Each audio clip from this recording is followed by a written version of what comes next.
नमस्कार दोस्तों, स्वागत है आपका एक बार फिर से हमारे YouTube चैनल में। आइए, अभी तक जहाँ तक हम लोगों ने त्रिभुज के बारे में पढ़ा है, उसके आगे शुरू करते हैं। आज हम लोग पढ़ेंगे पाइथागोरस प्रमेय के बारे में। इसके बारे में थोड़ा-सा देख लेते हैं। पाइथागोरस प्रमेय समकोण त्रिभुज मतलब कि राइट एंगल ट्रायंगल पे आधारित है। इस प्रमेय के अनुसार क्या है पाइथागोरस प्रमेय? पाइथागोरस नाम के एक गणितज्ञ ने यह सिद्धांत दिया था, यह प्रमेय दिया था कि किसी भी समकोण त्रिभुज में कर्ण की लंबाई का वर्ग अन्य दोनों भुजाओं की लंबाई के वर्गों के योग के बराबर होता है। जैसा कि यहाँ आप चित्र देख पा रहे हैं, तो ये एक समकोण त्रिभुज है। अगर मैं यहाँ पे ये बना दूं तो, या लिख दूं कि ये कितने अंश का कोण है, तो 90 अंश का कोण है। तो ये जो चित्र दिख रहा है, ये एक समकोण त्रिभुज है। इसका नाम मैं रख दे रहा हूं ए, बी और सी। ठीक है। इसमें मैं आपको पहले भी बता चुका हूं कि ये जो भी कोण होगा, मान लीजिए कि ये कोण है, तो इसके सामने वाली भुजा लंब होती है। इसके सामने वाली भुजा क्या है? लंब है, परपेंडिकुलर है। और इसके साथ वाली भुजा जो है, इसको बेस या आधार कहते हैं। बेस या आधार कहते हैं। और जो ये तिर्यक रेखा है, इसको हम लोग हाइपोटेनस या कर्ण कहते हैं। ठीक है। तो समकोण त्रिभुज के संबंध में ही पाइथागोरस प्रमेय है। मैंने पाइथागोरस ने बताया था कि किसी समकोण त्रिभुज में ये भुजा सबसे बड़ी भुजा होती है, जिसका नाम क्या है? कर्ण है।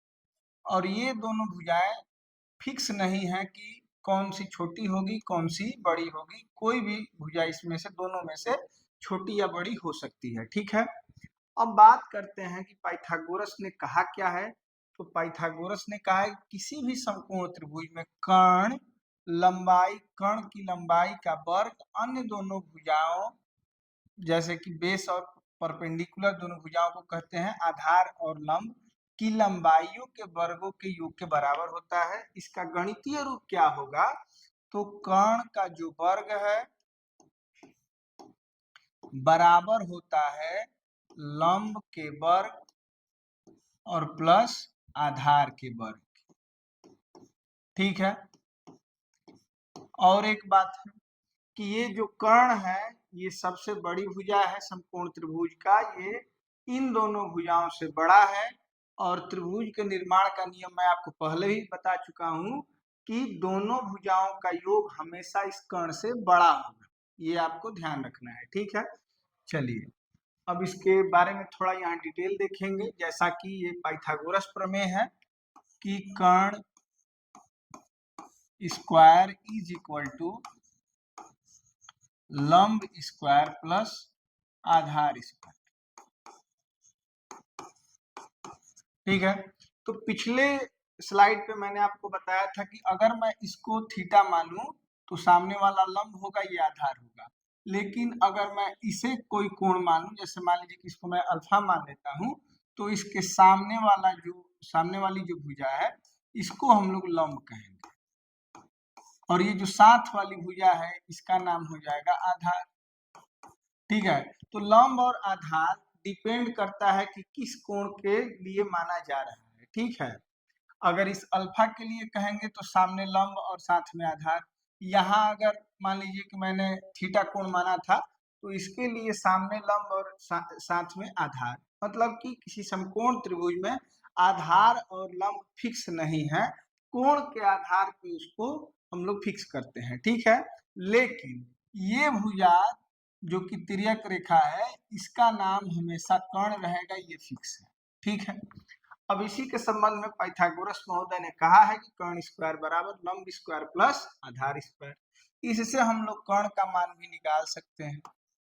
मतलब कि कर्ण बराबर हो जाएगा अंडर रूट लंब स्क्वायर प्लस आधार की जगह पे बी स्क्वायर मैं बोल रहा हूँ। ठीक है। तो कर्ण का मान हो जाएगा अंडर रूट लंब स्क्वायर प्लस आधार के लिए ए लिख दे रहा हूँ, आधार स्क्वायर। ठीक है। अब इसका पक्षांतर अगर हम लोग करते हैं, तो मान लीजिए कि मैं इधर आधार को छोड़ दूं, तो आधार का मान निकालने के लिए कर्ण के स्क्वायर में से लंब का स्क्वायर घटाना पड़ेगा। ठीक है, अब आधार का मान निकालने के लिए इस स्क्वायर को हटा के यहाँ पे क्या लगाया जा सकता है, रूट लगाया जा सकता है। इसी तरीके से लंब स्क्वायर निकालने के लिए कर्ण स्क्वायर में से आधार स्क्वायर को घटाना होगा, और इस स्क्वायर को हटाने के लिए इन पे रूट चढ़ाना पड़ेगा। ठीक है, तो यही है पाइथागोरस का प्रमेय। ये ध्यान रखना है कि पाइथागोरस का प्रमेय केवल और केवल समकोण त्रिभुजों पे लागू होता है। ठीक है, चलिए आगे चलते हैं, देखते हैं प्रमेय की शर्तें क्या है। मैं पहले ही बता चुका हूं, एक बार पढ़ लेते हैं इसको भी। यह केवल समकोण त्रिभुज पर लागू होता है, ये मैं पहले बता चुका हूं। कर्ण हमेशा सबसे लंबी भुजा होती है और समकोण के सामने रहती है। ये समकोण है 90 डिग्री का एंगल, और इसके सामने वाली भुजा ही कौन सी होती है, तो कर्ण होती है। और तीनों भुजाओं में सबसे लंबी भुजा कौन सी है, तो कर्ण है। ठीक है, तो दोनों शर्तों के बारे में हम लोग पहले से जानते थे। चलिए आगे चलते हैं और देखते हैं। ये देखिए एग्जाम्स के लिए, कॉम्पिटिटिव एग्जाम्स के लिए बहुत इंपॉर्टेंट होता है पाइथागोरियन त्रिक। पाइथागोरियन त्रिक का मतलब है पाइथागोरियन ट्रिपलेट्स। इसका मतलब है कि इसमें से सबसे बड़ी भुजा जो है ये कर्ण है, और ये दोनों भुजाएं लंब और आधार में से कुछ भी हो सकती हैं। ठीक है, अब इसमें से सबसे बड़ी भुजा कौन सी है, तो 13 है। ठीक है, और लंब आधार में क्या हो सकता है, तो 12 और 5 हो सकता है। तो इनको पाइथागोरियन ट्रिपलेट कहते हैं। इनको आपको याद कर लेना है, इसलिए क्योंकि कभी मान लीजिए कि आपसे ये प्रश्न पूछ लिया जाए कि ये 4 किलोमीटर है, ये 3 किलोमीटर है, तो बताइए ये कितना होगा। तो अगर आपको याद होगा तो किसी फार्मूले की जरूरत नहीं है, आप सीधे सीधे कह देंगे कि 4 और 3 के साथ ट्रिपलेट में कौन रहता है, तो 5 रहता है। तो आप यहाँ पे सीधे लिख सकते हैं 5 किलोमीटर। यही नहीं, ये समान अनुपात में भी बढ़ते हैं। जैसे कि मान लीजिए कि यहाँ पे मैं लिख दूं 20 किलोमीटर। ठीक है, 4 की जगह पे क्या लिख दूं, 20 किलोमीटर, और यहाँ पे मैं लिख दूं 15 किलोमीटर।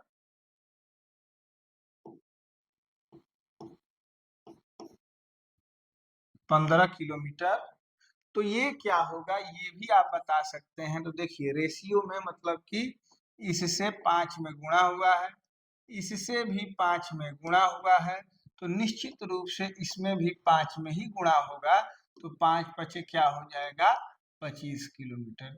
तो ये एक समान रेशियो में ये संख्याएं बढ़ती हैं। तो आपको ये याद रख लेना है कि 3, 4, 5 एक ट्रिपलेट है, पाइथागोरियन ट्रिपलेट है। 5, 12, 13 एक ट्रिपलेट है, 7, 24, 25 है, 8, 15, 17 है। ऐसे बहुत सारे ट्रिपलेट हैं। इनकी पहचान ये होती है कि दोनों छोटी संख्याओं का वर्ग जोड़ने पर बड़ी संख्या के वर्ग के बराबर होता है। ठीक है, दोनों छोटी संख्याओं का वर्ग जोड़ने पे बड़ी संख्या के वर्ग के बराबर होता है। जैसे आप इसको जोड़ के देख लीजिए, 3 तिया 9, 4 चौके 16, 16 9 क्या हो जाएगा, 25, और 5 का स्क्वायर भी करेंगे तो ये भी क्या हो जाएगा, 25। ठीक है, तो ऐसी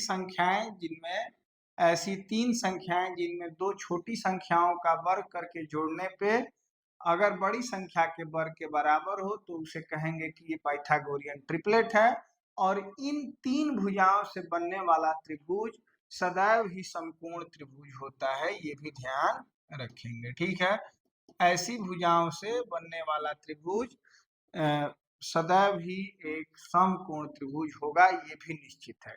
ठीक है, तो ट्रिपलेट याद रखिएगा। तभी मान लीजिए कि आपसे अगर पूछ लिया जाए कि ये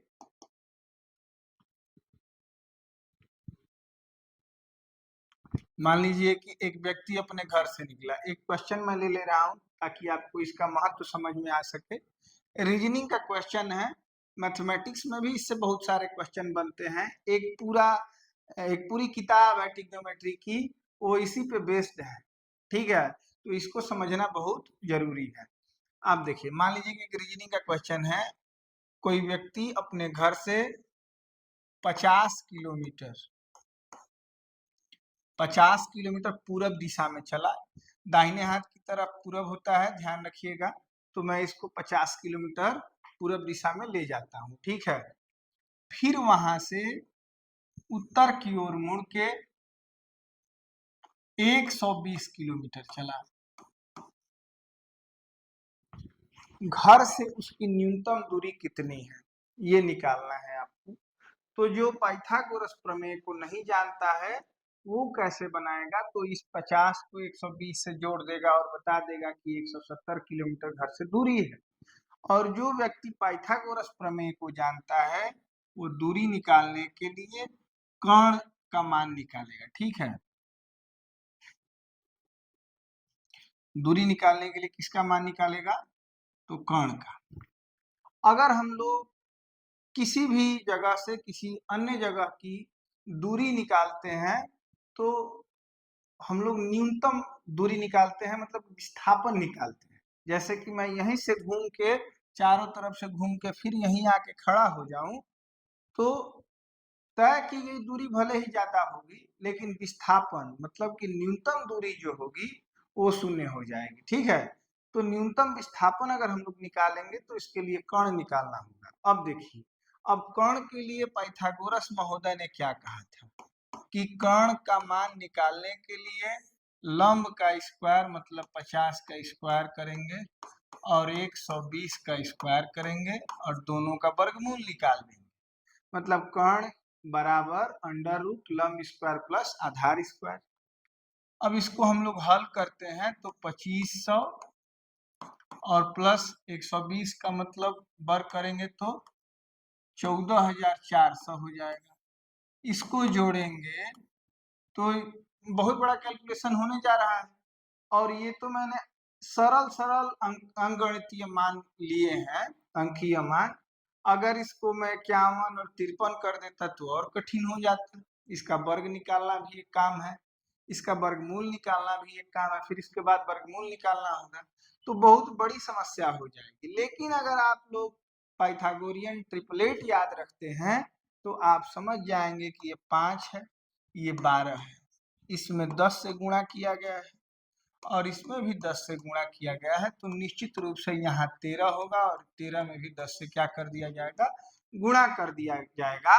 क्योंकि मैंने आपको बताया है कि 5, 12, 13 पाइथागोरियन ट्रिपलेट होते हैं। तो जरूरी नहीं है कि आपसे 5, 12, 13 के बारे में पूछा जाए। आपसे 50, 25, 12, 25, 60 और 13, 5, 65 से भी प्रश्न पूछा जा सकता है और ये भी निश्चित रूप से पाइथागोरियन ट्रिपलेट ही होंगे। तो पाइथागोरियन ट्रिपलेट याद करने से आपकी समस्या जल्दी सॉल्व हो जाएगी, जो कि आज की परीक्षाओं में भारी डिमांड इसी का है कि एक्यूरेसी बढ़े और टाइम क्या हो, कम लगे, मतलब टाइम जो कंजम्पशन ऑफ टाइम है वो क्या हो, कम हो, ठीक है। तो इसलिए पाइथागोरियन ट्रिपलेट याद रखना बहुत जरूरी है। ये 4 मैंने लिखे हैं, आप लोग गूगल पे अगर सर्च करेंगे तो आपको बहुत सारे ट्रिपलेट मिलेंगे, लेकिन ये बहुत महत्वपूर्ण है। 2-4 आप खुद से गूगल से सर्च करके कम से कम 8 या 10 ट्रिपलेट आप लोग याद कर लीजिएगा, अलग अलग। मतलब ऐसा ना हो कि आप 3, 4, 5 है तो इसके बाद 6, 8, 10 भी याद कर लें, उसका कोई मतलब नहीं है, ठीक है। क्योंकि वो तो 3, 4, 6, 3, 4, 5 पे ही मूलतः आधारित होगा, ठीक है। तो आपको कम से कम 10 ट्रिपलेट याद करने हैं, आप गूगल पे सर्च करिएगा, आपको मिल जाएगा और इससे आपकी समस्या जो होगी त्वरित रूप से सॉल्व हो पाएगी, ठीक है। चलिए।